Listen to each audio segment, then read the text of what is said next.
Assalamualaikum warahmatullahi taala wabarakatuh. Salam sejahtera kepada semua. Selamat datang ke Ratna Kata Intan, menutur ilmu, mencorak perkhidmatan. Disiarkan eksklusif untuk anda dari Studio Iris, inspirasi rakaian informasi strategi Intan.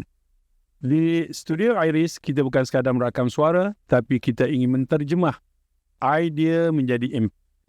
Dan hari ini kita sangat bertuah kerana Iris dimeriahkan dengan kehadiran sosok penting yang mengemudi nahoda perkhidmatan awam negara kita.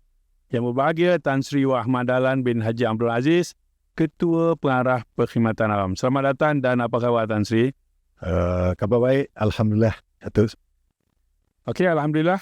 Terima kasih Tan Sri kerana sudi meluangkan masa yang kita tahu di sebalik jadual yang sangat padat untuk bersama-sama kita di sini. Hari ini, kita bukan sahaja mahu bercakap tentang angka dan juga dasar, tetapi kita mahu menggali aspirasi. Tidak begitu mendalam, tapi cukup untuk memahamkan.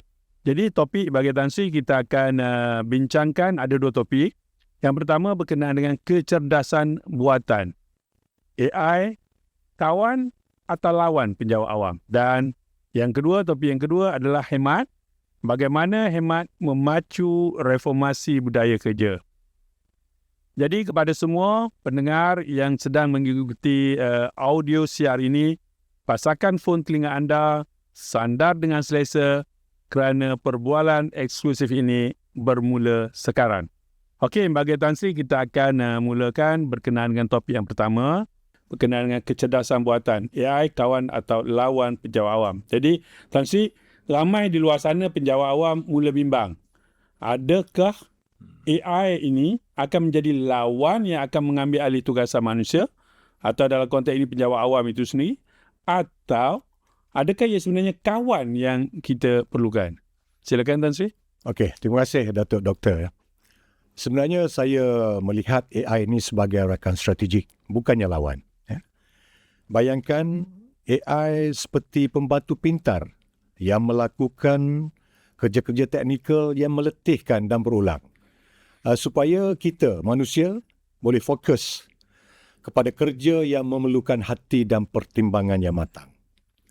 Bermakna apabila kita memanfaatkan AI, penjawat awam boleh fokus kepada kerja yang lebih bernilai tinggi seperti penyelesaian masalah kompleks dan empati kepada rakyat.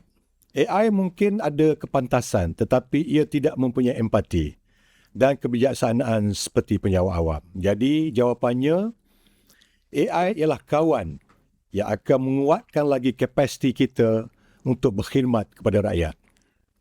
Okey, Tan Sri. Jadi kita jelas kepada kita, AI adalah kawan kepada kita.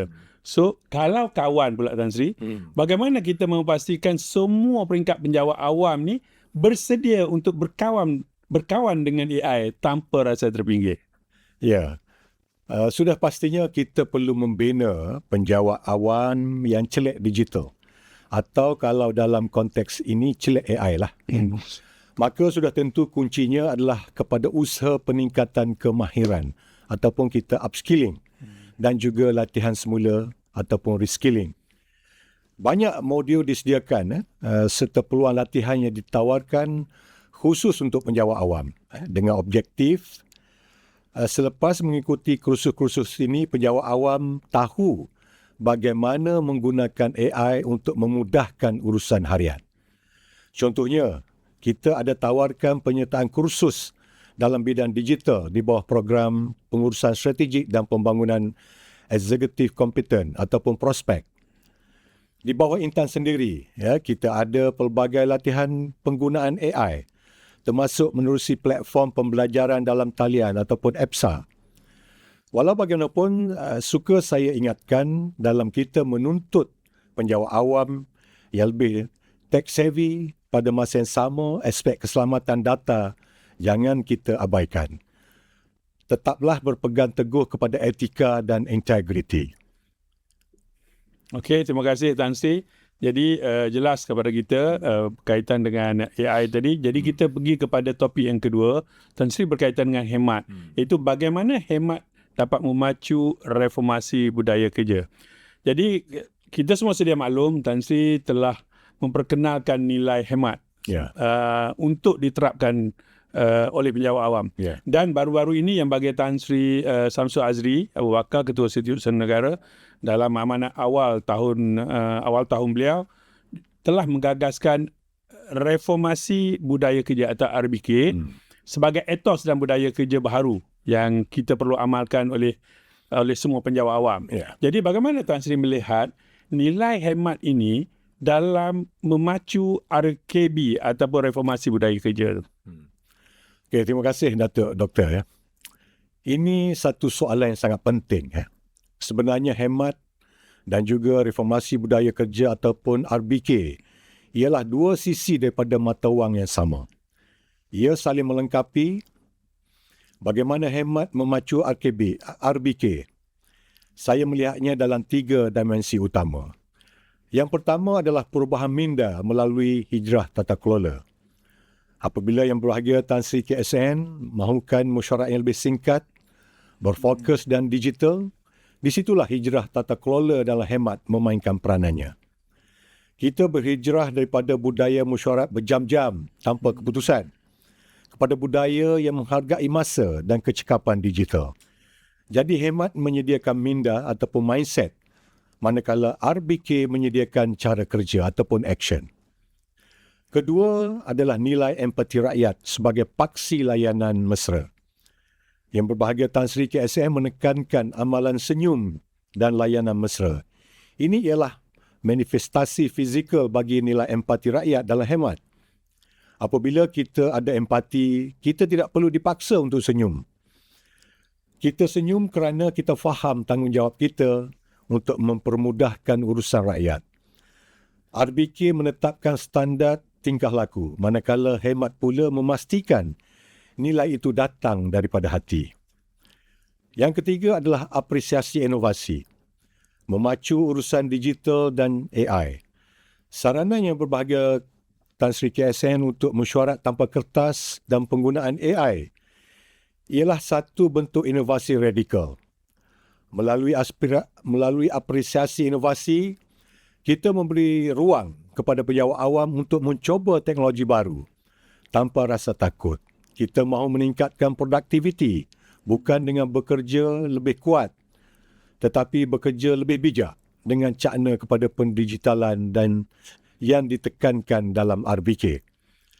Jadi kesimpulannya, hemat ialah kompas nilai kita. Manakala reformasi budaya kerja ialah landasan praktikal kita. Jadi apabila kita gabungkan kedua-duanya, kita tidak lagi bekerja secara silo. Kita bekerja dengan satu budaya baru yang lebih tangkas, telus dan yang paling penting berimpak tinggi kepada rakyat. Kita mahu penjawat awam yang bukan sahaja cekap teknologinya, tetapi juga mulia adab dan takbirannya. Jadi ringkasnya, hemat menyediakan jiwa dan sahsiah kepada penjawat awam, supaya apabila mereka melaksanakan reformasi budaya kerja, ia bukan sekadar perubahan struktur, tetapi perubahan yang ikhlas dan mampan demi negara. Okey, terima kasih Tan Sri. Panjang lebar penjelasan daripada Tan Sri. Jadi maksudnya di sini kita boleh katakan hemat ialah akar atau nilai dalaman. Manakala RBK ialah buah ataupun hasil yang kita dapat lihat dalam perkhidmatan seharian kita. Jadi merupakan satu gandingan yang sangat mantap Tan Sri untuk membawa perkhidmatan awam ke tahap seterusnya. Bagi Tan Sri, jadi kita boleh pergi kepada soalan yang kedua. Di dalam konteks ini, bagaimana pula Tan Sri melihat penerapan nilai empati dalam perkhidmatan awam yang sering dianggap birokratik? Silakan Tan Sri. Okey, terima kasih. Empati bermaksud kita meletakkan diri kita di kasut rakyat. Apabila kita ada empati, kita tidak akan melambatkan urusan yang sepatutnya cepat. Kita mahu birokrasi yang mempunyai human touch, di mana peraturan memudahkan bukan membebankan. Sebagai contoh, bayangkan seorang warga emas yang datang dari jauh, menaiki bas seawal pagi untuk berurusan di kaunter kita. Jika kita bekerja sekadar mengikut birokrasi yang kaku, kita mungkin akan menolak permohonannya kerana hanya satu dokumen kecil yang tertinggal. lalu menyuruhnya pulang dan datang lagi esok hari. Tetapi jika kita bekerja dengan empati, kita akan berfikir, bagaimana kalau warga emas itu ialah ibu atau bapa saya sendiri? Daripada kita menyuruhnya pulang, kita gunakan inisiatif yang untuk membantu, mungkin dengan menyemak dokumen tersebut secara digital, membantu beliau membuat panggilan waris untuk menghantar dokumen atau menyediakan ruang menunggu yang selesa sementara kita menyelesaikan isu tersebut. Inilah yang saya maksudkan dengan empati rakyat. Kita beralih daripada budaya kerja kenapa saya tidak boleh bantu anda kepada bagaimana saya boleh bantu anda hari ini. Jadi apabila setiap penjawat awam mempunyai perasaan ini, imej birokrasi yang kaku itu akan cair dengan sendirinya dan digantikan dengan kepercayaan rakyat yang tinggi. Okey, terima kasih bahagian Tan Sri jelas kepada kita. Kita bercakap dari sudut empati, bukannya anti. Jadi alhamdulillah satu perkongsian yang sangat membuka minda kepada kita. Daripada perbincangan kita tadi, jelaslah bahawa sama ada kita berbicara tentang kecerdasan buatan, AI, kawan atau lawan penjawat awam, dan hemat. Bagaimana hemat memacu reformasi budaya kerja. Titik noktahnya tetap sama, iaitu usaha kita untuk memberikan yang terbaik kepada rakyat dan negara. Terima kasih sekali lagi kepada Yang Berhormat Tan Sri atas inspirasi dan suntikan semangat baharu kepada kami semua. Sesungguhnya apa-apa dasar atau inisiatif yang digagaskan tidak akan berjaya tanpa jiwa yang besar dan komitmen yang jitu daripada setiap penjawat awam. Kepada para pengikut Ratna Kata Intan, jadikan bukti bicara hari ini bukan sekadar halwa telinga, tetapi sebagai pemacu untuk kita berubah ke arah yang lebih baik. Kerana pada akhirnya, kecemerlangan perkhidmatan awam bermula daripada kecemerlangan setiap individu di dalamnya. Terus ikuti kami di Studio Iris, inspirasi rangkaian informasi strategik untuk lebih banyak pengisian intelektual masa depan. Sekian dulu daripada saya, Muhammad Zabri Yusof, pengarah Intan dan kru penerbitan Intan. Assalamualaikum warahmatullahi taala wabarakatuh dan terima kasih.